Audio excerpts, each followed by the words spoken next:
imagine all life as you know it stopping instantaneously and every molecule in your body exploding at the speed of light. Total protonic reversal. Protonic reversal. Protonic reversal with your host, Conan Neutron. Broadcasting from a secret underground lair in Milwaukee, Wisconsin. A gigantic middle finger to everything that is rotten about music, rock and roll, and corporate power. The thing is, though, if you don't laugh, you're going to go on a killing spree with sharpened nails. Confidence of a hero or a fool. I wasn't exactly certain which. Could not be more professional. It's only one I choose to go my life to. That's okay. It means something. It means something. And take that away. You know, that's my take. What's yours? Protonic reversal. That's like a science thing, right? Indeed it is. It is a science thing. It is a science place. It's a scientific fact. We are all up in your face. It is time for the one, the only, Protonic reversal. Welcome to it. Our returning guest tonight, Danielle Picciotto, who is one half of the Hackedepicciotto, which of course is with her husband, the incredible Alexander Hacke. And this is her third solo record. It's called The Element of Love. And released on Valentine's Day, 2021, as one does. And great to have her back. It's a kind of a mixture of spoken word, electronic soundscapes, melancholy violin, things along those lines. It's been a while. When I had her on last time with Alexander, it was right at the beginning of COVID. So looking forward to talking with her about it. First-time listener, the name of the show is Conan Neutron's Protonic Reversal. You can always find the archives for free at protonicreversal.com. Anyway, let's just dive right into it. Well, Danielle, welcome back. It's been a little while, hasn't it? Yes, it has. Yeah, we've if I remember correctly, last time we spoke, it was kind of right at the start of the pandemic, which was actually a while ago. Well, it's a year ago. Yeah, that's we've been doing this for a while now. Yeah, I feel like I've been in lockdown forever because we hardly actually, I mean, in the summer there was a little phase where we could go out, but basically Berlin's been in a lockdown since October. So it's taking a long time. Yeah, and hey, at least Berlin's actually doing lockdown rather than this everybody do what you want kind of situation we have going on in the States. Oh yeah? Well, I don't know. The biggest problem I think here is that some states are better than others at keeping folks doing what they should be doing, and in some cases, people seem to think it's tyranny to be safe, which I don't really understand personally. But it's basically making it worse and making it harder for us to get past this, and that's very frustrating for some of us. Yeah, it's the same here. Those same people that say that it's, their rights for freedom of decision and all that, kind of like they're making it go forever because they're the ones that keep on, restarting the whole thing all the time. So it's really annoying. Yeah, you'd like to think that people could act in an adult manner to... Yeah. Yeah, really think of something that isn't immediately in front of their face and realize that a future action can actually happen if they react responsibly. But apparently not, Yeah. I mean, especially for us musicians, it's really annoying because, I mean, a lot of them that, are acting that way, they're still doing their jobs, but because they're acting that way, we as musicians have to sit here and wait. Right, exactly, because it's completely impossible to do any manner of live performance in the standard way that we would think of it right now. Yeah. And yeah, it's weird because, so for me, clearly, most people I know are musicians or like of the music world. So it seems like it's a very well-known thing, but I almost feel like that gets forgotten about by, I don't know, the normies. I don't know exactly how you want to call it. Like the fact that when you think about venues just, barely able to get aid, where it's like, yeah, they can't do anything right now, and they have like staff and people. So you have venues that are closing down because people don't even seem to realize that it's that big of a problem. And the reason I'm not like thinking that we should just take on the problems of the world today, I bring that up because touring is a big deal for you and a big part of your life. And absolutely, like a lot of folks, and maybe even more than some, it's just upended everything for you. Yeah. So I can you talk a little bit about, and I guess we should also mention you have a new record as well. Yes. So different folks have been adjusting in different ways. There's some folks are doing live stream shows and things along those lines. Okay. Some folks are recording new stuff. Was this record born of pandemic, or was it already kind of in the works before that? No, it wasn't in the works before. I was planning on doing a solo album anyway. So basically, I would have done it if the pandemic had been there or not. But I think that the theme of the album would have been maybe slightly different had it not happened, because when I did start recording it, which was like in early fall last year, I was like, what kind of album do I want to do this time? Because the one before, Deliverance, was a little melancholic. And I was like, do I want to do another one like that? And I think that it might be good to do something that's going to, I don't know, give myself a little bit of hope. Yeah. And the person that's listening as well, so that we don't just enter into this like totally dark space because of my music. So that was basically the idea, that I wanted to do that because of the pandemic. Yeah, I mean, I think that there is a certain element of, especially when you're in unprecedented times or sad times, you're like, okay, do you document that, or do you try to change the conversation, or not distract necessarily, but just remind that there's another there's other ideas besides the one people are currently kind of sitting in and living in. And right. I honestly expected there to be more like COVID-related records coming out than they were, and I'm glad there aren't, because I think that's something where it's like nobody wants to hear that right now. Like maybe that'll be exactly 10 years from now, maybe like somebody can make a lovely concept record about it and it'll be very poignant and cool, but nobody's looking to hear that right now. No, the last thing we need. Right? Come on, are you kidding me? Yeah. So this one's called "The Element of Love" is what it's called, and you're releasing it on Valentine's Day, which I think is was that like in the master plan to begin with, or was that just a happy coincidence? Well, Broken Clover Records said, "What about we do that? That would be fun." And I was like, "Yeah, that'd be great." Are you a Valentine's Day fan? Do you enjoy that holiday? Well, in Europe, it's not that much of a big thing, but I do remember Valentine's Day of when I was in school, getting those little hearts and stuff. And I always liked it back then. Yeah. It is weird that there's like, from an American perspective, people always assume that holidays that are big over here are big everywhere. And it's like, oh no, that's not true at all. Yeah. I know it's strange, when you move here and then those things aren't celebrated in the way that you're used to. You have to get used to that. And Valentine's Day, I was kind of, I don't know, it was always somehow a sweet thing when you were, in elementary school and stuff. Yeah. So I have it in nice remembrance.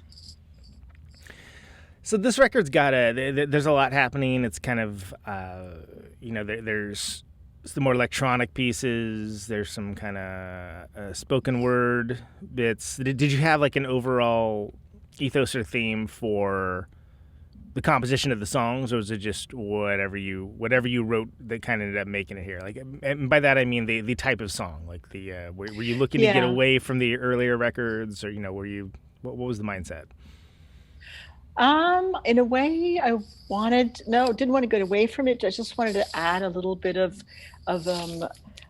I don't know, like a mixture. Like the first album, Tacoma, was kind of, you had the feeling of like, desert atmospheres, because I did record it in the desert, and I kind of liked that, but I thought I'd like to add something a little bit warmer. Well, I mean, the desert is warm, but more melodious, more harmonies and stuff.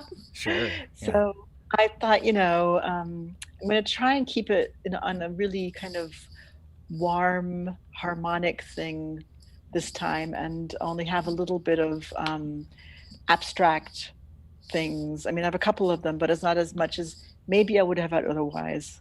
Again, because of the same thing, that I wanted something that makes you feel kind of cozy and, and kind of like warm-hearted. Well, and that's the element of love, right? So it makes sense. Exactly. So I'm at the moment, I really like doing stuff that's electronically maybe a little harsher and experimental. But when I was doing that album, I was like, I really want this to be something comforting. So and that was fun. It was really, actually, because it was just at that time when I was recording it that all those QAnon people and all the conspiracy theories started popping up in Berlin. Yeah.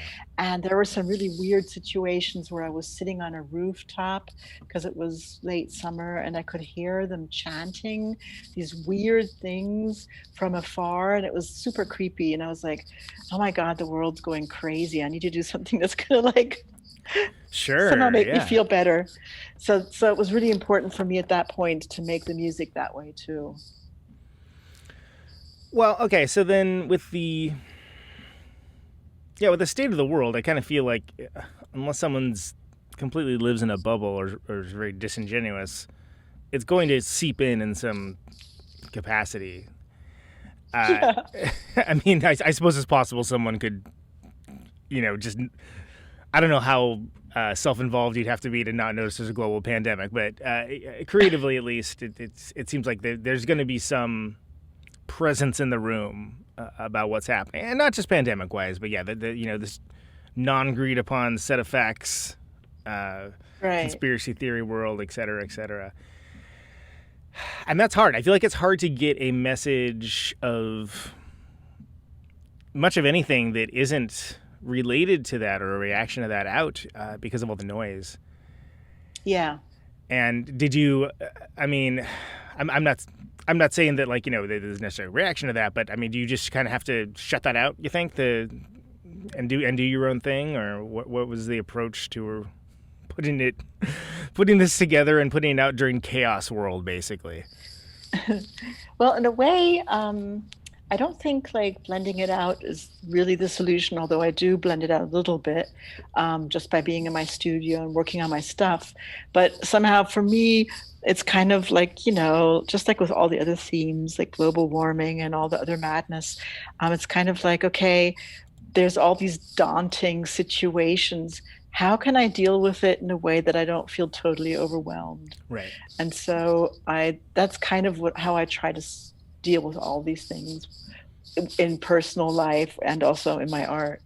And that's kind of what my album's about. Okay, there's all these things, but how do I deal with it so that I can deal with it and actually even get something positive done, or maybe create something positive instead of going under? Because I kind of think that's also a responsibility of artists to do that. We're the ones that are supposed to kind of give solace or show alternative ways, even if they're crazy, stuff like that.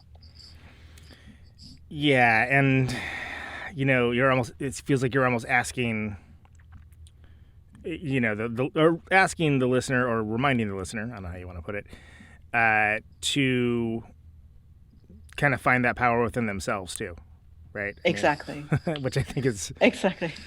I'm surprised there aren't more asks of that kind, rather than just everyone sitting in misery all the time. Yeah, I think that that's the only way we're going to solve anything. That's for instance, that's what that song, Who Am I, is about, where I'm saying, who am I? I'm this and that, because it's kind of like Socrates says, if you want to get anything done in the world, you need to recognize yourself first. So recognizing yourself is kind of like, okay, who am I? What am I made of? And what are my strengths and what are my weaknesses? And how can I involve myself into something with my strengths and not let myself be pulled under with my weaknesses? So, stuff like that. I mean, with me, my work is always kind of like delving into things that I'm thinking about. It's always personal, but I always try to turn that personal part into something that's kind of universal for everybody that can kind of understand it or maybe even identify. So it's not like egoistic. And so that was the work throughout the album. I wonder if, and I'm glad you brought up that song, because I was actually going to ask if you wouldn't mind just us going through the songs in order, and you kind of give us a little background on, the title, the lyrics, the composition of it, and maybe anything about the recording, anything that stands out to you. I don't think we've done this before that I can remember, but like it's something I've kind of developed in the last year that I think you can kind of get some interesting stuff out of it. And I found you to be someone very thoughtful about your art. So, some people you try this and you don't get much out of it. Let's put it that way. But yeah. But if you don't mind, we can give that a go, and you can just speak about each one. So first song is Sea of Stars. So, well, let's say that, for me, global warming is a pretty big issue. And so I've been reading a lot about it. And I've applied for an art grant because I'd really like to do some more artworks on that whole subject, kind of like finding new sustainable ways of how to survive. And I read this one sentence about how the first astronauts, I think, got on the moon, and then they were in the capsule, and they saw the Earth for the first time from far away, and they said they had to cry because it was so beautiful. And I was like, that image just really stuck to me, and I started looking at all these different images and video clips of Earth, and I was like, it's really just such an amazingly beautiful planet. It really is like, I don't know, it's like a magical thing that floats out in this dark space. And so I was trying to, in the lyrics, I was thinking, so, what is all of our future on this planet? And are we going to make it? And is this beautiful planet is it going to be destroyed, or is it going to survive without us, or whatever? So it was kind of all those musings that I have when I look out at the sky, or I did look out at the sky last year when I was recording, when it was dark at night. And I was thinking, wow, where it's just like, it's so inconceivable, the whole situation of being on this planet and what's happening. And yeah, those are just the thoughts that belong to that song. Yeah, and there's a lot of folks that are, people that are astronauts have kind of expressed looking at Earth from the moon that you just get like, a sense of scale and scope, and just the idea that, yeah, we are... problems that seem like gigantic or insurmountable differences just seem so petty and small by comparison. Right. And I think, I can't remember who it was, but somebody once said that, they wish they could share that experience with other folks on Earth. Yeah. And I think that's, gosh, it sure would be nice if we could, if we could have that kind of like humanist sort of thinking in general, right? But yeah.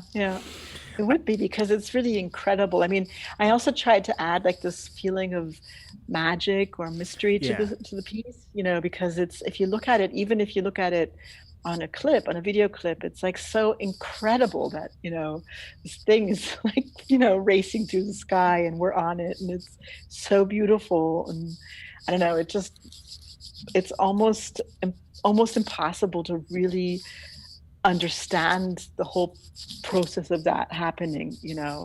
Of course, we know all of that, but still, it's just so incredible that it's magical. And I love magic. I love magical stuff like fantasy and stuff. So I thought, yeah, it's really important not to lose that feeling for the magical situation that we're in. Right, and as much as it's science, the moon's always loomed large in magic and myth and and everything, and for good reason, right? Exactly. It looms large, literally. It does, and it's very influential. Beautiful. So, and then did you have any thought? Like, did you always know that was the opener, or was that something where you kind of let yourself begin later? Yeah, it was supposed to be like an introduction to my universe. Nice. So then the next one, the second song is the Miracle. Pardon me. The Miracle of the Dead Trees is the second song. Mm-hmm. That basically has the same gist to it. It was kind of like thinking about how we always kind of look at the stuff that we can see, and we kind of, that's how we live our lives, but there's so many things we can't see. And I'm not even speaking about mythology, just like really everyday stuff. Like I mentioned, like, we can't see our bones, but they're the ones that keep us upright. Right. And stuff like that, and that we just kind of like, it's a really good practice in a way to think about all the things that are happening all the time without us being able to see them. Because, all the conspiracy theorists are basically about that. And they make everything sound like a conspiracy has to be something that's invisible and that's threatening. But then if you think of it, there's so many things that are invisible, like the roots of trees and the stuff that's happening in the earth, or the stuff that's underwater, or the stuff that's in the skies. That's not threatening. It's just like, it's really, really necessary for everything to be able to survive. So it's kind of an interesting kind of thought to think about all the things that you can't see that are there all the time, that are part of life, and what that actually means. So that was kind of about, I was kind of started thinking about it because of all these conspiracy theories, and I thought, invisibility. What does that actually even mean? Right. Well, yeah, because I think there's this idea that anything unseen is there to do you harm.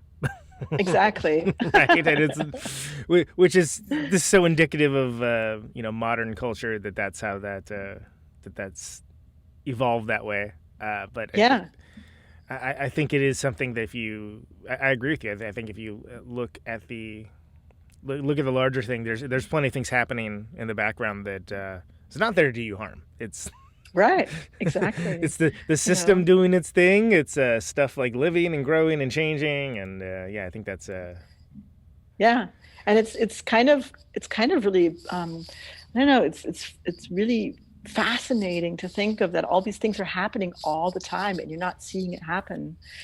Like I read this really interesting thing not long ago about somebody that said, the economy always says, that stuff costs that and that much, but what they always take for granted is all the work that nature does, like to grow the food and all those things, and if that would actually all cost money, prices would be really different. Like if the trees would take money for growing the apples and the corn would take, So there's so much taken for granted that's actually invisible, but that we're completely dependent on.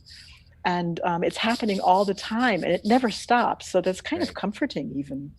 Yeah, like the ecosystem. That's funny. It's almost like that would be the ultimate libertarian world, right? You have to like coin operated trees or something along those lines. Oh, you want to send it to this tree? That'll be 25 cents, please.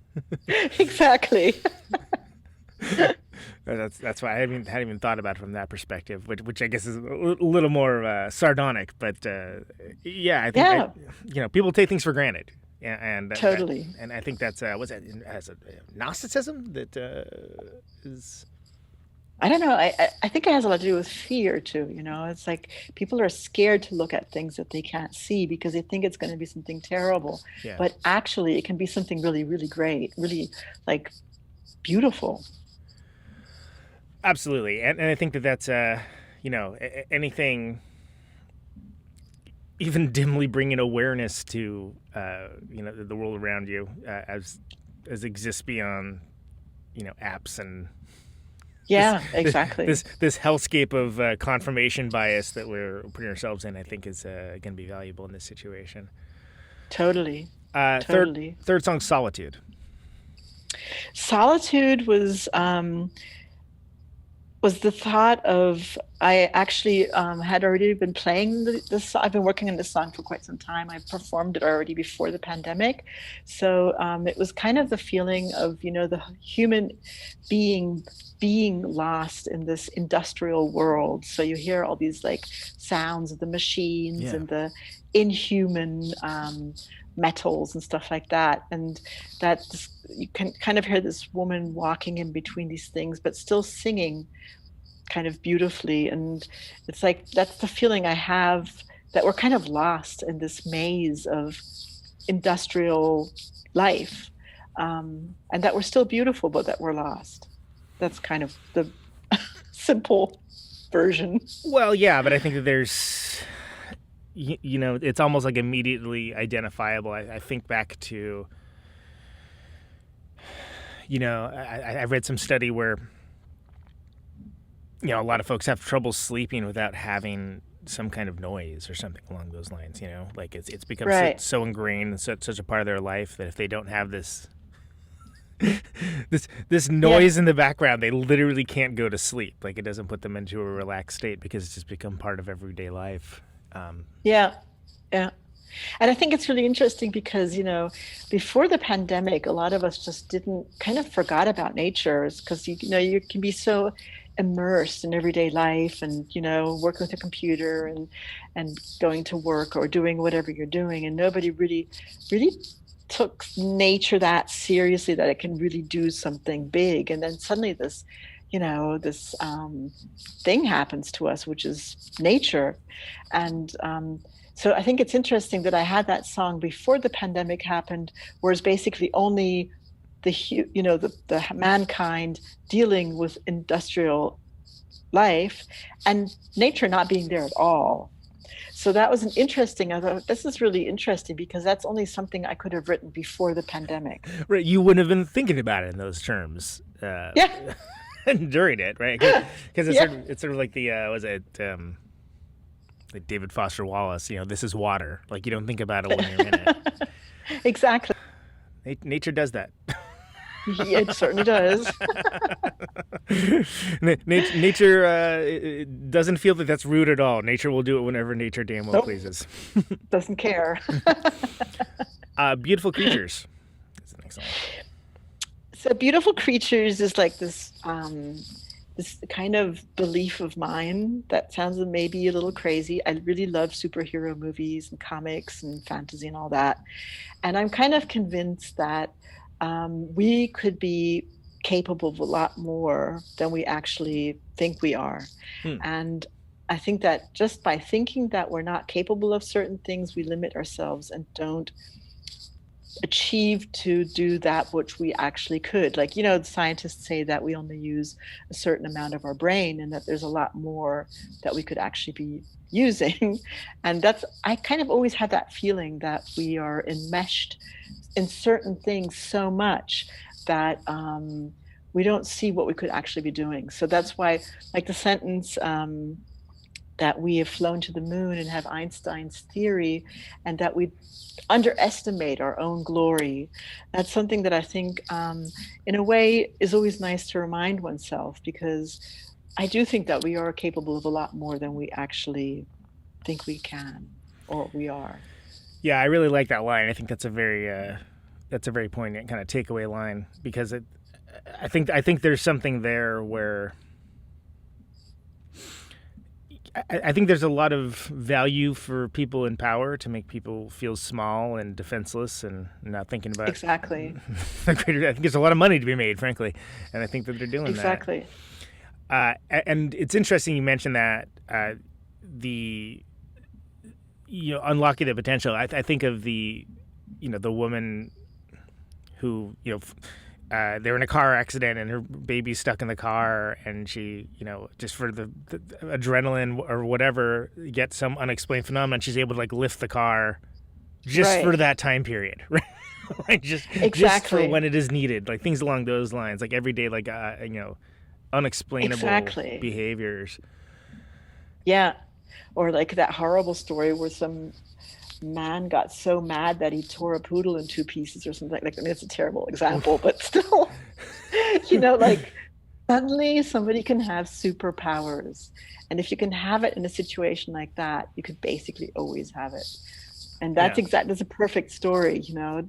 I remember hearing a story like that for the first time and thinking, wow, that means we have those powers all the time and we don't know how to tap into them or how to use them, you know. And if we weren't constantly busy with all this stuff that's like, you know, like war and all those really useless things, we could spend much more time delving into that. Right. And you know, and then think about think about things like manifestation of will too, and it's like, okay, yeah, exactly. Like, why? And, that isn't more well known for a very good reason, I'm sure. Yeah. Yeah, but you know, I experienced the fall of the Berlin Wall, and for me, that was really something that that really kind of blew me over, because you know, it was such an institution. You never thought that something like it would ever disappear, and then from one day to the next, it was just like, well, you know, it was torn down. Yeah. And that was only by the will of the people that said, we have had enough. Like, you know, all the East Germans just went in the street, all of them, and they said, it's enough. And suddenly it happened, you know. Right. So that for me was a really impressive example of how,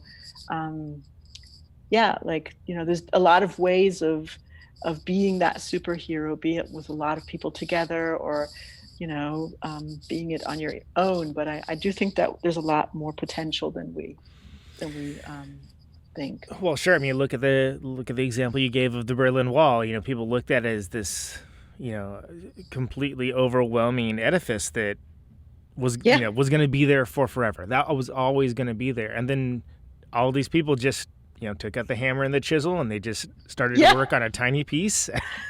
Exactly. And then a second person came in and a third person and so on and so on. And then, you know, just hammer, chisel, fall. And it something that was going to be there for forever is gone. And that was amazing. People did that. It was, absolutely. 100% agreed. And I've that metaphor has been used for, to good end about a lot of things. Not to get too political, but Michael Moore made a pretty beautiful in one of his movies was something along those lines, and I thought that was really prescient if you think about it in terms of like what the people can do if you let yourself be elevated from the misery for a half second. Exactly, and that's exactly what the song is about. You know, it's like. Nice. If you've ever experienced it in any one little thing, how much that can change, it somehow never leaves you, and you always have the feeling, you know, of knowing that it's possible, which is really important, I think. I think it's important to have those reminders. You have to, exactly. Even for yourself.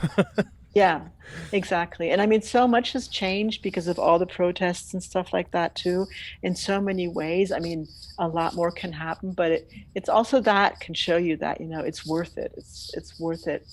Never giving up and always believing that we are capable of more, because I do think we are. Do you find, this will be a little bit of a sidebar, but do you find it harder to motivate to create during these times? Not really, to be honest, because I'm either on tour or I'm in my studio. Right. So because our whole tour was like, all of our tours were canceled. So it was kind of like, I've been on the road for like 10 years almost now. So to be honest, for me, it was kind of like, wow, I can just sit. You don't have to be anywhere for sound check, you know, it's a different. Exactly. I don't have to be, and I'm not going to be jet lagged, and I'm not going to worry about my voice being gone if I'm traveling, and I can just sit here and I have a little bit of time. So I kind of like, it sounds horrible, but at the beginning I actually even enjoyed it. I really slept a lot. Which I haven't been able to do for years. Well, and the reason I bring it up is because when I had you and Alexander on last time, this was so early into it, like nobody kind of knew what exactly was going to happen or how long it was going to be lasting. But that's kind of been something I've been asking folks, because I think it's just interesting that, you know, for a lot of artists, it's just like, nope, just anyone that has like a work ethic of just, I'm going to do this and we'll see if we strike gold today. Right. Versus some folks have a more, look for inspiration versus perspiration to their art. Right. And I think it's... No, that for us, it's like, I mean, for me specifically, I've been doing that my whole life. I've always had to like, dig out of my own soul. It's rare that something came from the outside. So I'm used to having to create my own projects and create my own whatever. So it was like nothing new. I just had a little more time than usual. Do you have any kind of, I don't know, like routine or anything along those lines? Like, do you have do you have any like table setting maneuvers that you do when you're trying to get into a creative headspace, or can it just occur at any time? Well, one thing I have to do is I have to get up at a certain time every day, because I noticed that, after I slept for 3 weeks, it was like, okay, enough of sleeping, and now it's back to regular. Now that you're caught up on sleep, yeah. Exactly. And I kind of have to like get up every day, latest by 9, because if I get the feeling it doesn't matter that I get up, I get depressed. That's been like a trick that I've had all my life. So it's kind of like I set the alarm, and when the alarm rings, it's like, you have to get up now. Even if there's nothing specific that's calling, you have to get up, go to the studio, and then see what happens. And then as soon as I'm in the studio, I start doing stuff, because there's always lots of stuff I feel like doing. But I have to do that one thing. I have to set the alarm. Otherwise, I can actually get depressed really quickly. Yeah, that's interesting that you're almost like setting the rules of engagement for yourself. Yeah, I have to. I mean, nobody else will do it. Well, I think back to, and I, listeners of the show know I tell this all the time, but I was thinking back to just hearing about how Nick Cave every day, puts on a suit and tie, goes over to the piano, and whether anything comes out of it or not, he's putting in the work. And I just like the image of like putting on a suit and tie to go to the other room where the piano is the only one watching you. But I love it. I think that's a beautiful, beautiful thing, because if you're true to your passion, then you have to, I think, create these processes for, things that will help you accomplish that goal. Right. And I think we underestimate routines in art. And again, I'm not trying to put my thumb on the scale in the great conversation, but I personally find that for most folks, it's as much putting in the work and building those routines as it is, waiting for some divine epiphany of an idea. Absolutely. Absolutely. I mean,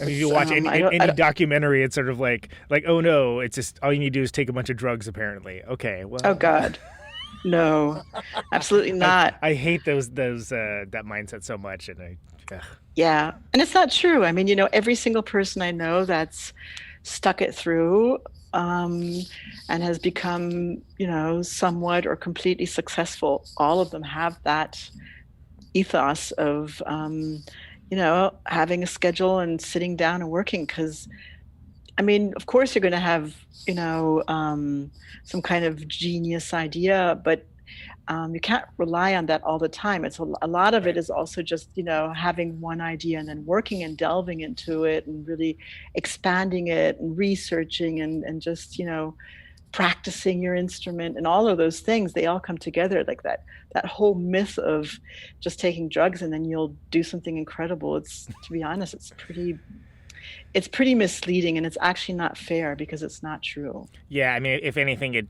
it just allows you to find something that was already there, that that exactly mechanism for it. That was like the delivery system, not the catalyst. Yeah, exactly. And in fact, it often makes things a little more mediocre than if you weren't on drugs that much. I mean, I've gone through it all, and so has Alex and all the people I know, Nick and all the bad, all those musicians. I mean, we've all gone through those excessive years, but it's not about the drugs. It's either you're talented or you work hard or whatever. It's got more to do with that than the drugs. Yeah, I mean, and I think that, that mindset of waiting for the lightning to strike, I don't know. Yeah. Maybe for some people, but it kind of seems like the correlating factor I found, just, not just for myself, but like talking to so many other people and about the process is really, it is, just finding those mechanisms for creation that can keep the machine rolling forward. Yeah. It sounds really boring, but it's actually not. I see why it's not the subject of documentaries, because it's not interesting. It's like, oh wait, that's not cool. I want to hear about the partying. Okay. Well, yeah, exactly. Fine. Yeah, but I mean, there's I don't know if you go back and you Thomas Mann, the writer, or Jackson Pollock, even though he was like super excessive, he had a really strict day schedule. Like Picasso, anybody, Nick Cave, Fetus, even Genesis, or I mean everybody, all of them. The thing that I heard once was that the thing that really you can count on with every single person that you maybe have heard about that kind of has managed to, stick through it, is that they work 24 hours a day on what they're doing. I think that's the that's a true story. Yeah, absolutely. And do you ever have like well, and that's a good point. I guess like right now there's not a whole lot else going on, but in times when you are out and about and you have an idea or like a concept or maybe even a lyrical phrase or something, do you have a way of like doing that kind of record keeping, and do you ever refer back to it, or is it something where you feel like if it's good enough it'll show back up on its own? No, not at all. I have a book next to my bed. I have a book in my bag that I always have with me. I have notebooks everywhere because they do just come. Sometimes I wake up in the night and I have a sentence in my head and I write it down because I definitely will not remember it. Do you ever look back on it and be like, huh? Wow. Yeah. That's where absolutely. Did that come from? Like, constantly. Constantly. I mean, and that's the thing about that strike of lightning. I mean, that's kind of also what that second song about invisible things is about, is like, there's so many things happening with your what's it called? Subconsciousness. Constantly, like if you're meeting people, your subconscious notices all kinds of things. When you're alone, when you're out in nature, your subconscious is constantly like registering things that you're not aware of, and then they suddenly come out. And that's kind of a bolt of lightning, and it can happen anytime. So like sometimes sometimes I read a sign like incorrectly. I'm looking out of the bus and I look at a sign. I'm like, what did that say? And I read it completely. I was like, wow, that's so cool if it would really say that. And all of those things, Yeah, this is my father worked years and years back when he was a much younger man. He worked on a jackhammer, like lost a lot of hearing, especially in one of his ears. So he was constantly mishearing things, but he would always mishear things as funnier than they were. Like you would say something, relatively mundane, and he would hear something utterly fantastic, and I loved it. Yes. Like, it not only was hilarious, but I'm like, that's a great song title. Good Lord, that's amazing. Exactly. I love that. Or like misreading something. I just love it when it happens to me because you can hardly do it on purpose. Yeah. And I have pretty bad eyes, so it can happen quite often. Well, and so to be fair, I did say there was going to be a bit of a digression, and it was. But let's get back to the record. The title track, "Element of Love," which is about right about the halfway point, I think, right? 5, yeah. Well, that one I wanted that to be an instrumental because I wanted to write a love song, but I didn't want to write lyrics to that. That was I've always kind of wanted to write a love song without lyrics. And so I thought, okay, how can I do that the best way? So I started composing it, and then I thought, well, I think I'll really have to ask Alex to participate, and then we'll just write an instrumental love song together, and that's basically what it is. And did you always think like, hey, this is like, I guess, where do you draw the line for some for a solo record versus the Hackedepicciotto stuff? Like, did you conceive of it as like, hey, this is going to be for this record? Like, this is going to serve this purpose within my record versus being like ones that you do collaboratively? Well, one thing that we always... It's a kludgy question, sorry. Yeah, no. Well, when we do like Hackedepicciotto is always, for us, it's really important that it's really 50-50 of input from both sides, because only then it really works to be a Hackedepicciotto song. Yeah. And so I can always tell, like if I'm composing something, if I feel that it's only 50% of the song, I'm like, okay, this is a Hackedepicciotto song. I'll just wait until we're recording our next album. And then if I have a feeling, well, Alex, I would really like Alex to play something on this, but it won't be 50%. It'll be like maybe 25% of the song. Then it's still mine for my solo album. And that was kind of what this song was like. It was kind of like I made the landscape, and then we kind of walk through it together. So in that way, we're doing it together, but it's in the landscape that I set. He's supporting it in a way that you know, maybe he's adding his element to it to fulfill the overarching vision, but it's an addition. It isn't exactly a co-creatorship. Makes sense. Exactly. That makes sense. Mm-hmm. Yeah. And again, even when I think that stuff's important. Even when the delineation is only maybe with the artist and not immediately apparent, I think it's good to have that statement of purpose, I think. Yeah.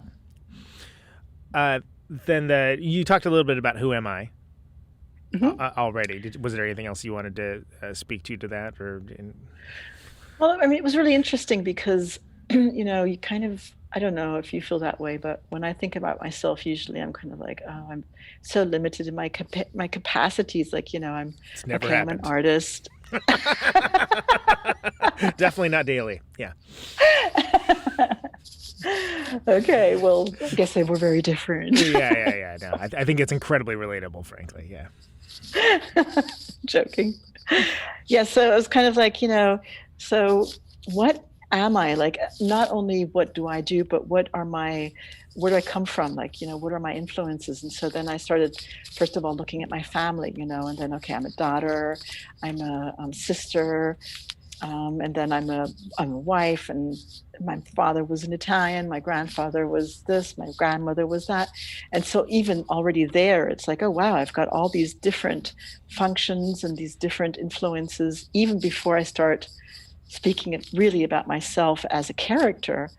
And that kind of struck me. I was like, you know, a lot of people sometimes, again, do not really realize how much they are, or how what a variety of possibilities is in every single person. And it was really interesting to like go through all the different things that I really identify with. I mean, you know, I'm a poet, I'm an activist, I'm a pacifist, I'm a feminist, I'm a lover, I'm you know, I don't know, all those different things that I say. And an expat, you're itinerant usually. Exactly. There's so many things, you know. So it's interesting because, again, it shows you how many different possibilities there are in life. And I think that, you know, one of the biggest problems at the moment in our societies, in all societies almost, is that it's like kind of black and white. It's like pro or contra. It's like, you know, for or against.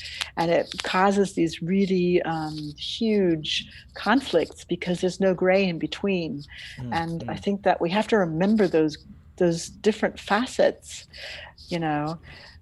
I remember this really amazing this video. I can't remember if maybe it was Gus Van Sant. I'm not sure who it was. Like some really famous filmmaker once did this kind of clip and it was about, you know, that theme. And it was like, okay, so first was this huge group of people, and it was like, okay, now separate, and all the women to the left and all the men to the right. And then it's like, okay, how many of you I don't know, are gay, go in that. So then there's like people coming out of those two groups going into that group. And how many of you are earning less than, I don't know how much money a month? And then all of us, I know what you're talking about. Yeah, that was, oh gosh, yeah, whatever that was, I thought that was super interesting. Yeah, I know it was exactly fantastic. Yeah. you know, and it just kind of shows you how multifaceted every person is, and you just don't belong to only one group of people. And as soon as you kind of remember that again and, you know, remind yourself of all those different things, you belong to all kinds of different groups, and it kind of opens up that, you know, one against the other thing. And so that was kind of an experiment I did in that way, because again, you know, Socrates said, you can only do something if you understand yourself. So that's the first step you have to go through, and then you can start changing the outside.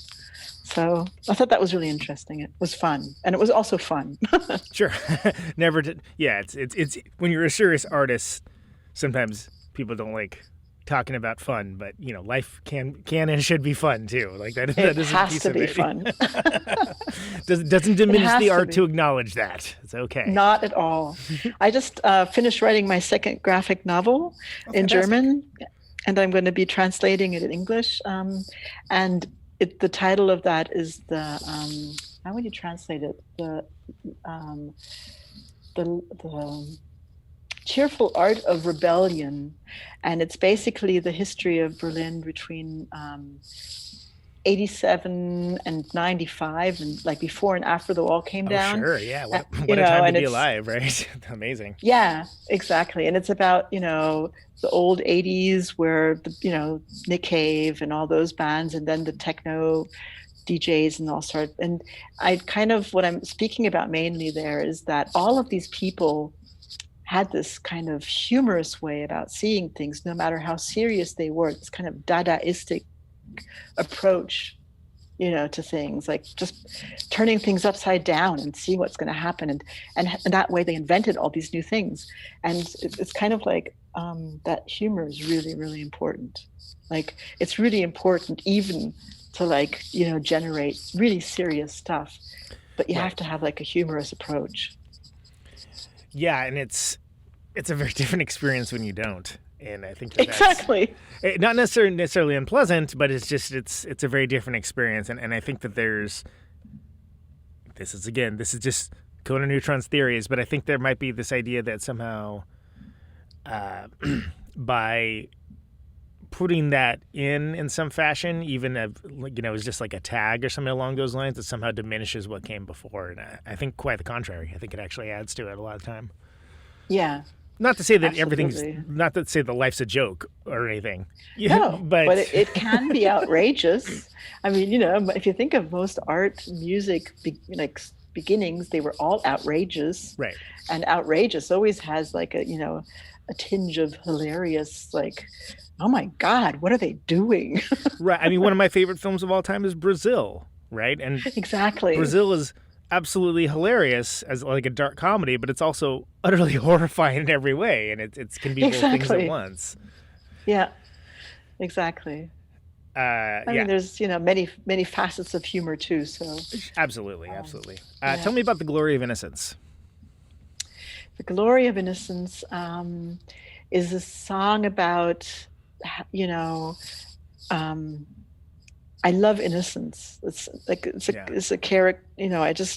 I love innocence in people, and I love innocence in children and in animals. I just love innocence, and we all had it at one point, you know. And there's always the question of how much, you know, how much do we lose? Some people somehow never really lose it. Some people lose it at a very early stage, depending on all kinds of different things. But you can also kind of like keep it for yourself in a way. So in any case, it was kind of like looking back at childhood and all the things that one was innocent about, the hopes and the dreams that one had, and somehow finding a way back to that in spite of terrible things happening, which I kind of mentioned at the end, where odd things starts happening. I think that's like something that can actually be a valuable kind of experiment to go back and remember those things and see how much of that is left within yourself, and if you can maybe like make that come back stronger. Do you think there's some confusion culturally about innocence versus naivete? Yeah, absolutely. I mean, naivete is not necessarily considered something positive, and I think innocence innocence has a sort of wisdom to it too. Yeah. Like kids have a certain kind of wisdom, even though they're innocent, maybe even naive. But I think innocence somehow always has that little grain of hope somehow. You know.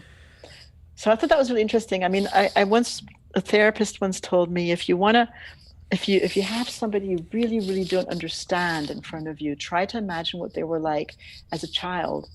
And that can help you understand that person better, like where he or she's coming from.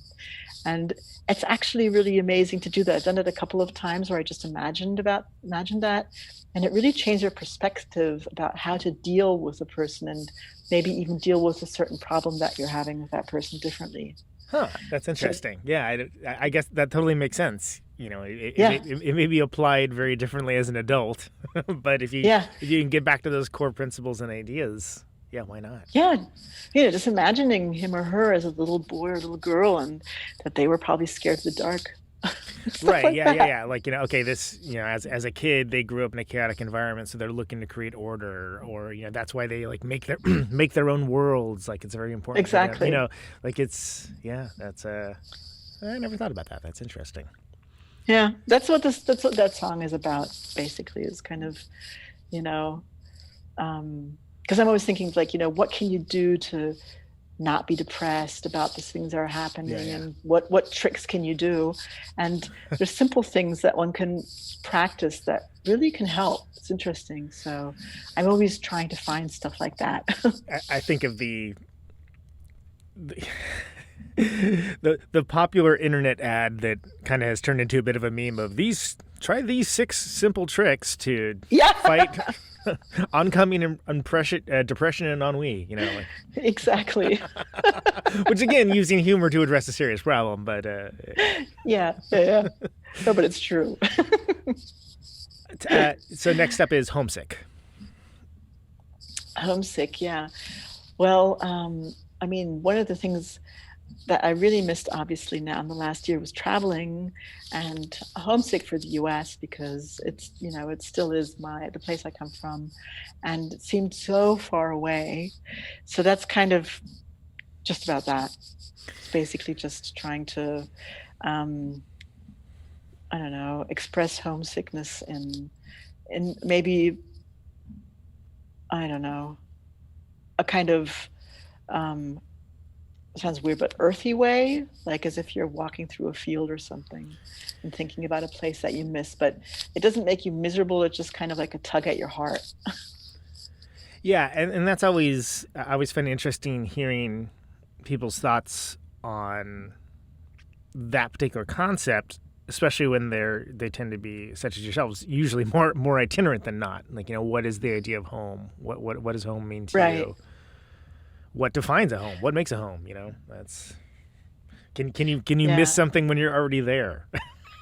You know, like yeah. I mean, that's a theme that Alex and myself have been really working on because we've been nomads for 10 years. Yeah, and now we're here. We've been here for a year in Berlin, which I mean is, you know, Alexander's home basically, although. There's so many places that are home for him and for us in the meantime. It's interesting. It's really interesting. We still haven't really, I mean, I don't know if you can actually ever really understand what a home means because, I don't know, it just becomes more and more complicated. But I definitely always feel homesick for the United States because, I don't know, I guess, you know, if you grew up somewhere, it's always going to be within yourself. So I was talking to you. Even when I'm there, I feel homesick for the way it used to be when I grew up there. Right. You know, not meaning politically, but you know, the smells and the nature and the friends and all that. So I don't know, that never really leaves you. And it can be something nice too. I mean, again, you know, going to the song before, if you can remember those things, remember the good times, and have it give you strength. But then sometimes it makes you a little sad. So that's what homesick is. Absolutely, yeah. And then I also think about that. I'm speaking to someone about this. I don't remember who it was recently on the show, and just talking about the idea of when you tour a lot and you have friends in different towns and different areas and things along those lines, you can not see them for like extended periods of time, and then you just, whatever, pick right back up, and it's right. as if no time has passed at all, even though it's been like a year or like 2 years, Totally. whatever, et cetera, et cetera. And it's a very difficult thing to express to people that haven't had that experience or lived that life, but it's very unique, I found. It's something. Totally. It's something I've certainly come to value more as I've gotten older. Certainly, let's put it that way. But it also occurs to me that that in and of itself can be a homesickness as well. Totally. Yeah. Totally. The home of your friends you see while you're on tour and while you're out doing your art. Yeah, it kind of makes it even worse because we've also stayed at certain places for like longer periods of time doing residencies. Sure, yeah, of course. So then we get that place, we get to know that place better, and that kind of feels like home. So then you don't only have homesick for one home, but for like 10. Yeah, yeah. And it's like, oh, for God's sakes. You can be like, hey, remember that creaky board at the, Exactly. It's like, oh. Knocked is the next song. Yes. Night. Night. That's actually when I was writing my book, I was researching a lot of stuff. Like I have these huge folders of photos and texts of, back then when the wall came down, and I was going through all of that, and I also found a lot of lyrics I had written back then, or poems and stuff, because I used to write a lot of poems. And I found this piece, and it was really funny because I really remembered writing it, and it's the story. I actually remember why I was writing it, because I used to work in clubs all the time, and my favorite time of the day would be, going home at 7 a.m. And in Berlin back then, cabs were really cheap, so you just take a cab home, and just sitting in the cab and watching the sun rise. But just before it rose, it being dark and everything being quiet, and you being in that little globe of light within the cab, and feeling really safe and comfy, and just hearing the music of the driver in front, quietly playing and stuff. And I wrote a poem about that, and that's what the song is about. It's like sitting in a cab and looking on the outside, seeing the bright lights go by, and seeing people standing in the front of the clubs, drinking, and just kind of letting all of that drop away, and really enjoying that comfort of the night. And then at the end, I asked myself, why is it that it seems so much more elegant than the bright daylight? Like, why is it that darkness and night, or shadow seems so, it just seems more comforting than light. Yeah. And that's how the song ends. yeah and so it brings to mind, not as an exact corollary, but that Jim Jarmusch film, Night on Earth. Exactly. Like just that idea of kind of being these observer and passenger between stories, and exactly the context and all that. Mm-hmm. Exactly. That's cool analogy, because that's exactly the feeling. And it's like, because it's dark outside, the light that you see, or the things happening in light, they're so pinpointed, and they always like a story or something. It just makes everything seem, I don't know, more interesting or something. So, and I'm actually, I really like the day. I really like getting up or right. You're not a vampire. That. Yeah, exactly. I'm not. No, I used to be. I used to have a garlic allergy.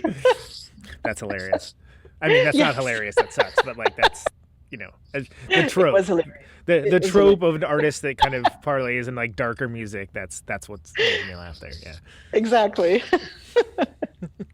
So that's what the song is about. It's kind of like, what is it about darkness that makes us feel safe in a way, which is odd, because, if you think of it, that was what at the very beginning scared people, being in the dark, the prehistoric man or whatever, and they got fire, but it also has a really comforting element to it, right? And so it's kind of like a dreamy kind of poem. Yeah, and I think it depends on the type of person too. Like there's certainly people that don't feel that way. Like I think most, let's put it this way, most people that listen to this show probably completely understand what you're driving at here and would agree. But I think there are people that talk about that fear of the unknown we were speaking about earlier. Like, there are people that just like assign it as like, oh no, that's a nefarious thing. Like, only bad things can happen then. Which, okay. But remember, I'm in the cab. I'm not. Right, not exactly. out You're in a protected situation. Exactly. That's different. I'm scared of the dark.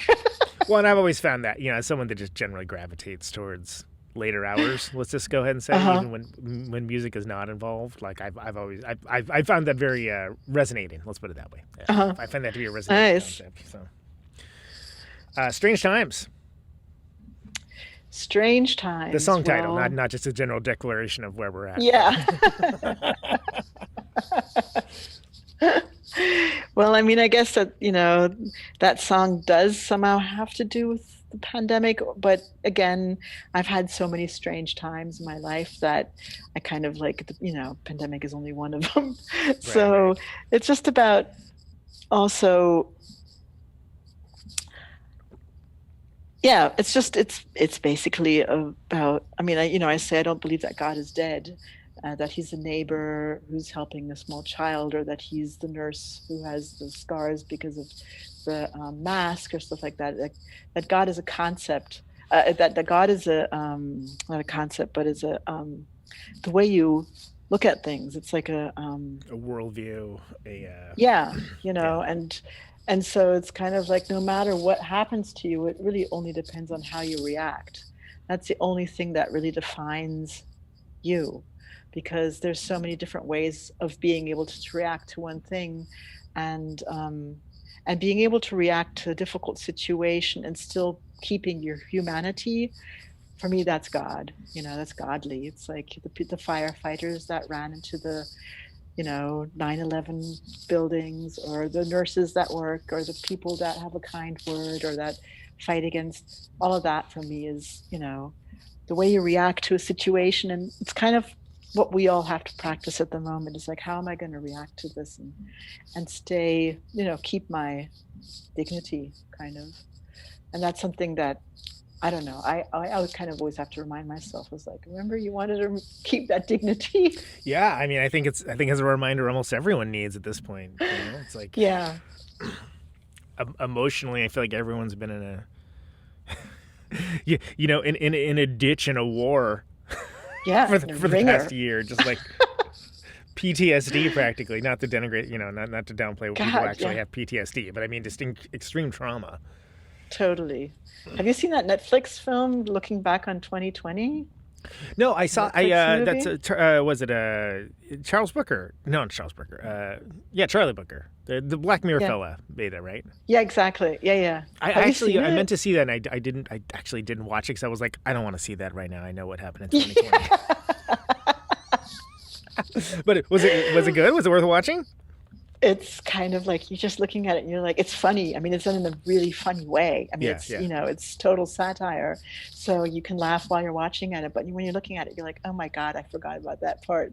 That year was just insane. Yeah, it was. And you know what? Now that things are a little different politically over here, maybe I can stomach it. Yeah. At the time, I was like, nah, I think I'll watch this, expressionist Russian film instead. That take me away to somewhere else for a while. I don't want to be reminded of those right now. Absolutely. It was you can only watch it after February 20th, January 20th. Sorry. Yeah. Some arbitrary deadline. Yeah. Well, but it's the same thing of like, I'd be more interested in the poignant COVID record that comes out 10 years from now rather than one that comes out now. It's like, no, exactly. I don't want to hear that, please. I don't want to hear your song about double masking or vaccination or whatever. Exactly. Spare me. Yeah, exactly. But this is actually really funny. It's total satire. Okay, you know what? I'm going to check it out tonight. I'll let you know what I think. Yeah, we laughed. I mean, Samuel Jackson is at the beginning. He's like, so this is a movie. So he's told this is a movie about 2020. He's like, what? Why would you want to look at that? All right. That's how it starts. So it's starting off with the correct amount of self-awareness for us. So that's good. Exactly. Oh, absolutely. It's hilarious. So last song on the record, Decline of Western Civilization. So not only just a overarching concept and ethos, but Also the name of a documentary series that two of which Exactly. are very, very important, I think, Yes. culturally. Yeah, totally. And I've always loved that title, I have to admit. I think It's fantastic. Amazing. Oh, God. It's like, oh, my God. And I wrote that in the fall, and we didn't know what was going to happen politically, right? So I was like, besides the fact of all this, global warming and the pandemic and all that, if these elections go badly, it might be the end very quickly. And I was just kind of, trying to envision that. And I often, I guess everybody, all of us has a feeling that something's kind of like in the decline, that things aren't working out and that things really have to change. And I was thinking of like how many different, societies have disappeared, like the Roman Empire, the Egyptian, the pharaohs and all those.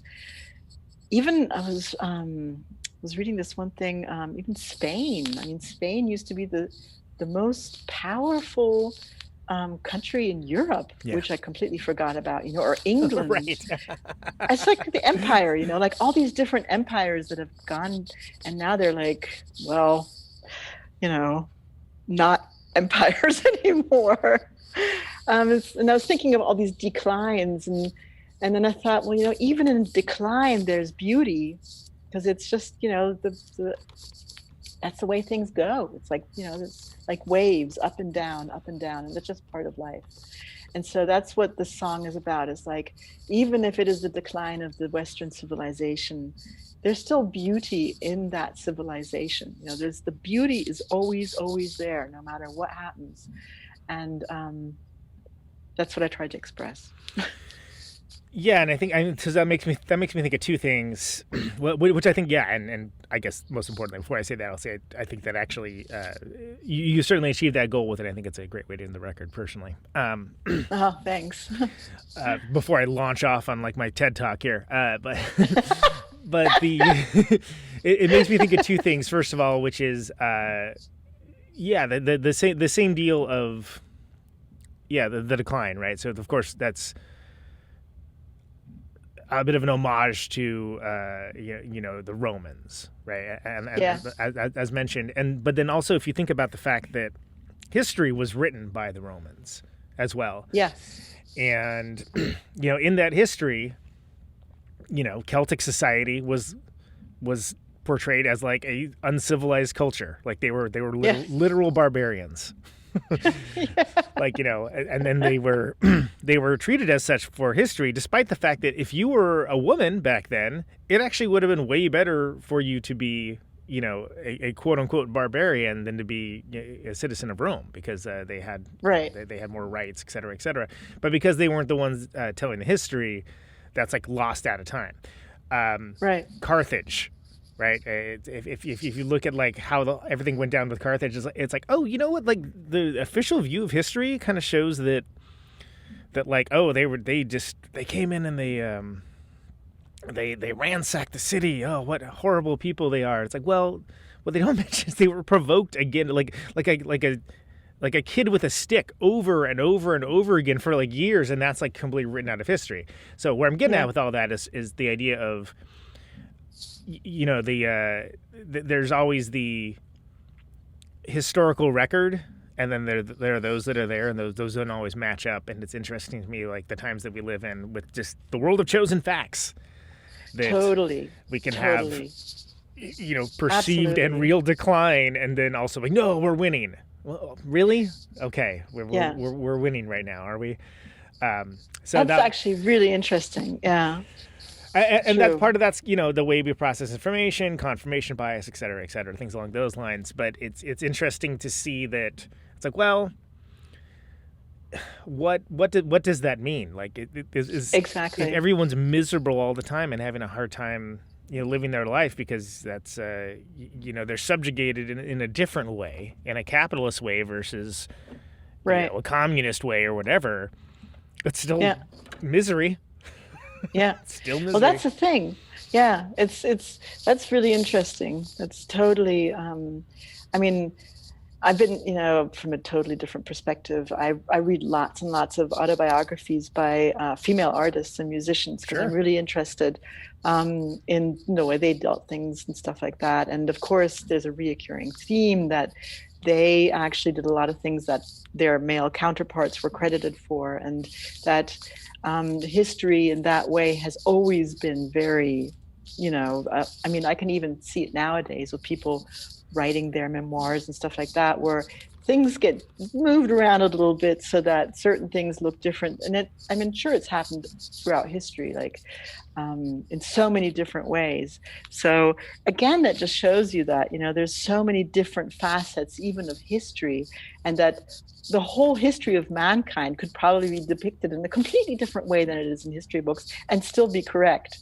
And so you never really know if it's a decline or if it's actually the start of something fantastic and new. And even in the decline, like in the, in the death of something, there can be beauty. So it's like, I don't know, it's somehow, it's always like this. I just find it really fascinating that it's always like shifting back and forth, and all these different truths are possible, and all these different truths are in there. And that's the beauty, And if our society is declining now, it could be the start of a fantastic, new, different age that is 10 times better. Well, absolutely. All that effort and all the people believing and trying and fighting for something better, even if that goes under, it was beautiful. So, yeah. It's funny that you like that song, because my label boss said that he actually had tears coming to his eyes when he heard that song. Well, it's evocative. If if you're not hard-hearted, if you're listening to it, and again, living in the world. Yeah, exactly. Like, why wouldn't it? Why wouldn't it get? And what's one thing you brought up. And again, kind of going back to that sort of winner's history of things, like, think about, how important to history someone like Angela Davis was. Exactly. In America. And then how just, there's not a lot of biopics about Angela Davis. There's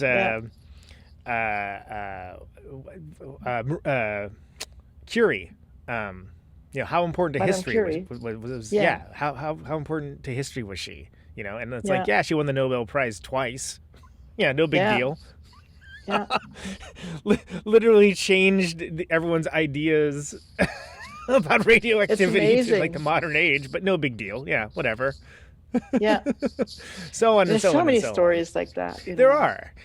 And I think that's and again, when you talk about like the decline, well, it's like, well, what decline?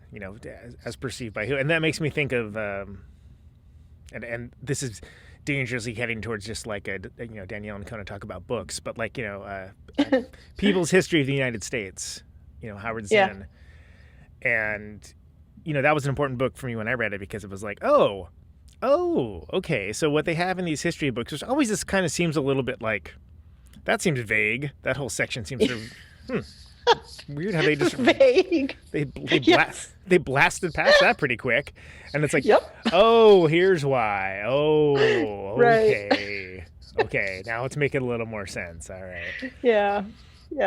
Vague is a great word. That was so vague. I wonder why. I don't know why it is. So weird. Odd. Yeah. Anyway, yeah. I think it's a powerful way to end the record, and I think it's a good record, and I think people should check it out. Thank you. Which is ostensibly what we're here to talk about. So, third solo album, The Element of Love. It's coming out Valentine's Day, 2021. It's available, I believe, on LP as well as digital download, if I remember correctly. Yes, right? Okay. Absolutely. Mm-hmm. Yeah. And if folks want to get that, where's the best place? Should they go to your? I think you have your own Bandcamp, right? Should they go to the label site? Yeah. Yeah, it's like my Bandcamp site, Danielle Picciotto Bandcamp, or Broken Clover, my label, San Francisco label. We've kind of done it so that, if you're ordering it, because nowadays it takes really long to send stuff for some reason. I don't know why. Me started. I know it's crazy. I know exactly why. And if you want to hear about it, I'll go on a 20-minute rant about it, but I'll save it. It's terrible. I sent out stuff. I made this calendar with my art in December. I think I sent it out on the 29th of November, actually. I put it on online, and I got a lot of orders from New York and LA. Sure. And I sent it out, and it still has not arrived. It's like taking 3 months to send something to New York. Yeah, it's crazy. I have very strong feelings about that, and it's I don't know not what's wrong. It's not accidental. Let's put it that way. It's not accidental, and the fact that it still hasn't been rectified is incredibly obnoxious to me. And it's terrible. There's direct really action terrible. that needs to be taken about that, because it comes from the top. Let's put it that way. And again, I don't want to turn this into a political show, but I think anyone that like sells music or art, like, this is affecting. It's a nightmare. So this shouldn't be a political situation, and proverbial heads should roll for it. Absolutely. And especially, for like artists or for small companies, it's a nightmare. For big ones, I was speaking to this bookstore, and they were saying, well, we send out 23,000 books, and it doesn't really, then we don't have a problem. I'm like, okay, I guess you just have different ways of doing it. Yeah. But everybody I know that's on Bandcamp or that has a small company, if you have to wait for 3 months until, you can get whatever you're ordering, or your people get what you're sending, it's a nightmare. I mean, a lot of people that ordered stuff from us, they wanted to give it to people for a Christmas present, right. And they still don't have it. It's like, that's so annoying. Well, and it's the U.S. Postal Service is like one of the great success stories of this country. Like the idea that like people don't even realize, a lot of people don't even realize that, the idea that you could live anywhere in this country and not only get mail from all around the world, but get it in a timely manner, and right. like without like additional like fees or whatever along those lines, and have it be reliable. And they've right. systemically destroyed the U.S. Postal Service, or hobbled. I shouldn't say destroyed it. And it's completely unacceptable. And if there wasn't a million other things that need to be addressed right now, I think it would be a much bigger news story. But I do think that artists and labels need to kind of get together and force some sort of action on this, because otherwise, and again, this harkens back to what I was saying earlier about, I think people that don't live the life, that don't that aren't actively a part of, whether playing music or venues, et cetera, don't realize the impact and just what like extinction level event practically the pandemic has been for a lot of artists and the areas around art. Yeah. Thank you. It's crazy. Yeah. Yeah.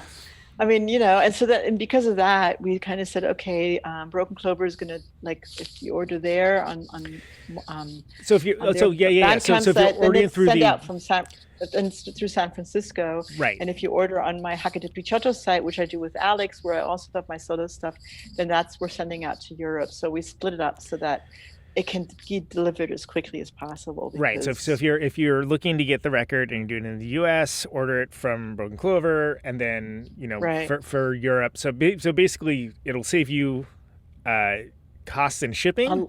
A lot of money. Yeah. Yes. And yes, time. it is. But then also it'll get there in a more timely manner. So again, depending if you're a European listener versus U.S. listener, et cetera, just do that for the time being. We're trying to sort it out here. Yeah, exactly. We've written on the Bandcamp pages saying, if you're there and there, order it here, and if you're there and there, order it from there. Oh, brilliant. Okay, cool. So then so actively read, folks. Yeah, please. Yeah. At the beginning during the pandemic, it would cost 68 euros to send a CD from Berlin to New York. Can you believe that? That's about $70. Yeah. I for a CD. That's just insane. Yeah, I put together this compilation CD, a benefit compilation for our label guy who he had an amazing dude. He's had a heart stint put in. He's got a couple of kids. He's out of work trying to pay the bills, and put together the really cool compilation, which we only did on the CD. And it's like they're in these small. They're really cool, but they're like cardboard sleeves, so like lightweight, very lightweight, weighs almost nothing. And naturally we got a bunch of orders from Europe, and it's sort of like, okay, this thing that's 2-ounce, 3-ounce CD, and it's like, okay, that'll be $25 to send it. It's like, oh, Right. like, really? Yeah, it's like, what? For this? Like, and it's in, again, I don't know what needs to happen, because I don't feel like these stories get told in like the larger perspective. And they do, it's like, well, Amazon is, their bottom line's been affected by 1.3% or whatever. And I feel like when you talk about this to a lot of people, like, what, you're sending records? What? Just there's so much kind of front loading that needs to happen before people even understand the issue, that it's horrifying to me. And I don't. It is. It really is, because it's kind of like, taking even more away from the smaller businesses. Yeah, it's like, aren't artists and labels aren't hurting enough? Yeah. we got this indignity to deal with as well. Yeah. Yeah. Anyway. But that's, so then we said, well, we're not going to let this happen. We're just going to, he sent me a pile of records so that I can send them from here, and he'll send them from there. And that way we can, help people not have to spend that much money. Yeah. It's just not fair. I mean, you're in a pandemic, you don't have money, and then you have to pay even 3 times the amount of what it would normally cost. It's like, no fucking, no way. Yeah. No, I'm 100% there with you. And I think that's a very smart move, and I think it'll be less misery for all involved by doing it that way. Exactly. Anyway, I hope so. So to get the record again, if you're in the, if you're in Europe, right, then go to the Hackedepicciotto page, and then if you're in the U.S., then go to the label one. Broken Clover. Yeah, Broken Clover. Yeah, Thank you. Clover. I was trying to remember. It's like Broken Flowers. No, Broken Clover. There you go. Yeah, exactly. Danielle, it's been a pleasure. It's always a pleasure speaking to you. Please give my best to Alexander, and I will. Yeah, stay safe out there. Hope to speak to you again soon. Hopefully when our next album is out, because that's just about done as well. The next Hackedepicciotto album. Well, I look forward to it. You always got a home here. Thank you. So have a wonderful day. You too. Take care. Thank you. You too. Bye. There she goes. Danielle Picciotto. Let's hear a song from the record. We talked about it plenty, right? Let's throw that on.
Do you remember how safe you felt as a child in the arms of your mother, on the shoulders of your father, basking in the glory of innocence? They were king and queen, and you knew that nothing could ever go wrong. Do you remember how beautiful it was watching the afternoon sunlight slip along the wall with the cat purring on your lap, licking your face with its rough tongue? Fairy tale books spinning their yarns of stories, with the smell of pancakes floating in through the kitchen, and the clinking and clanking of pots and pans announcing lunch. Feeling hot and sweaty and watching the cars fly by on the way home from a romp in the park, and knowing that a hot bathtub filled with soapy bubbles would be waiting, and you knew the whole world was waiting for you. Oh, the pure joy of birthdays, with their cream-laden cakes and candles and chocolate everywhere. Do you remember the smell of the ocean and finding your first seashell with a tiny crab hidden in its depths, being stung by a bee in the grass, buying your first comic book, discovering superheroes, watching Scooby-Doo and Aquaman and Daniel Boone on lazy Saturday mornings, eating cheese sandwiches and running through the forest in sneakers with your dog, finding blueberries and hearing foxes in the distance. Do you remember carving your first jack-o'-lantern on Halloween, trick-or-treating as a ghost, and coming home laden with large brown paper bags filled with candy corn, apples, and Reese's and Hershey bars, playing in the sandbox with your mother calling not to come home, and you going anyway, and the staircase dripping with blood, and your neighbor being carried out, her red hair torn and disheveled, running into poison ivy and having the blisters covered with pink calamine solution, and lying at home with your library books and hearing the fat lady from downstairs screaming and yelling at her children. Do you remember Lassie, Little Joe, and Skippy the kangaroo, and your parents fighting while you were watching TV, thinking you wouldn't hear? Do you remember your first bicycle and how you knew that you were finally a grown-up on your 9th birthday when you got your first kiss? The trust you felt, the hope, and you knew that nothing would ever go wrong.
All right.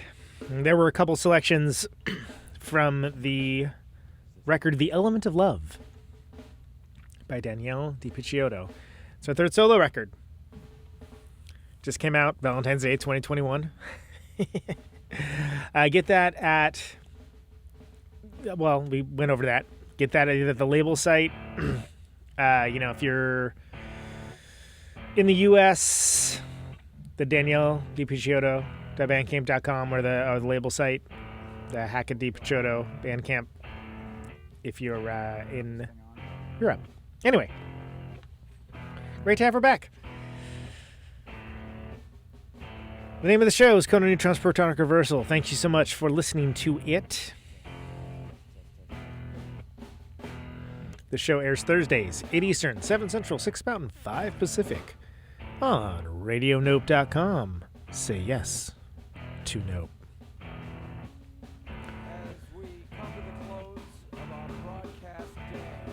ProtonicReversal.com for the archives. Wherever your finer podcasts are downloaded.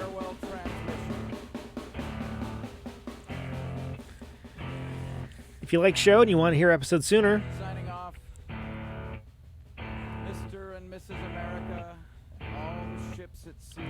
Patreon.com/ProtonicReversal. $1 a month will get you there. No ads, no sponsors, no kidding.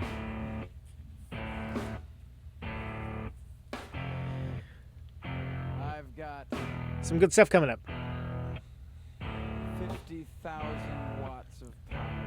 Paige Hamilton of Helmet next episode. So stay tuned. I want to ionize the air. Yeah, go find Danielle's stuff. She's all over the internet.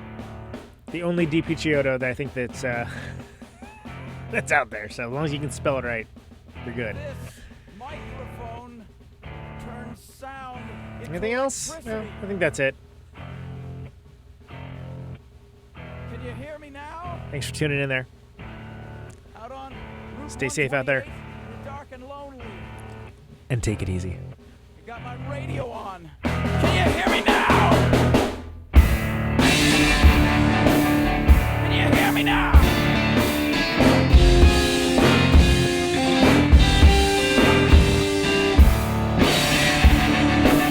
Can you hear me now? Can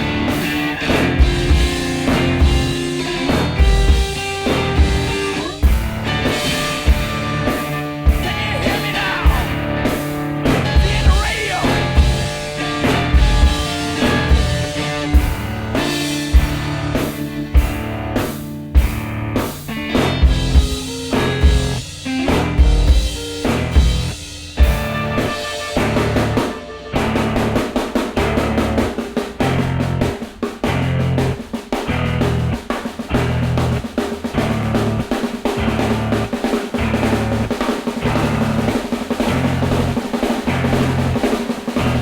And that snare drum and that drum roll means we've got a winner!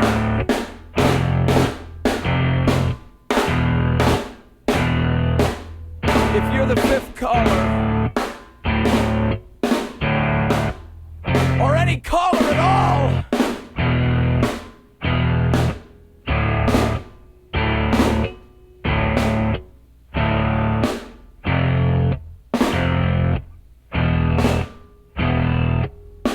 welcome to my top 10.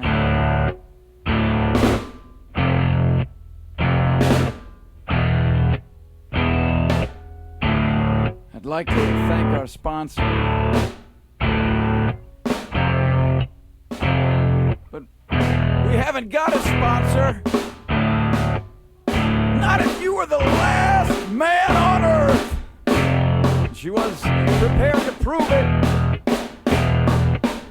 This one goes out to a special girl.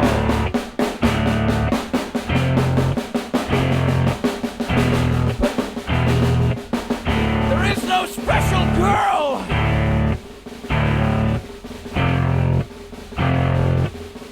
It's the end of radio. The last announcer plays the last record. The last what? Leaves the transmitter. Circles the globe in search of a listener. Can you hear me now? Can you hear me now?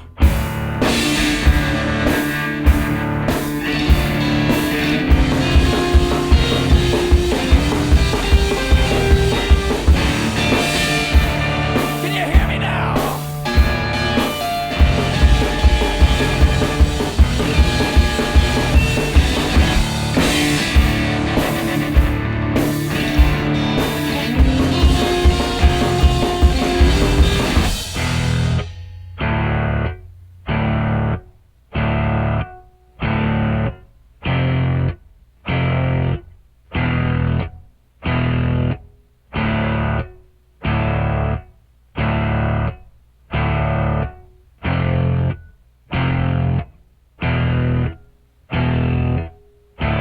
really broadcasting if there's no one there to receive.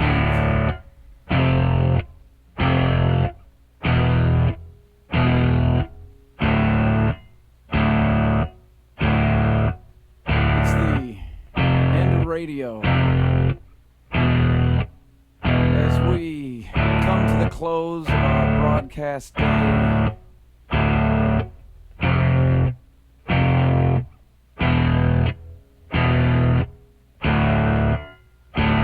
my radio on.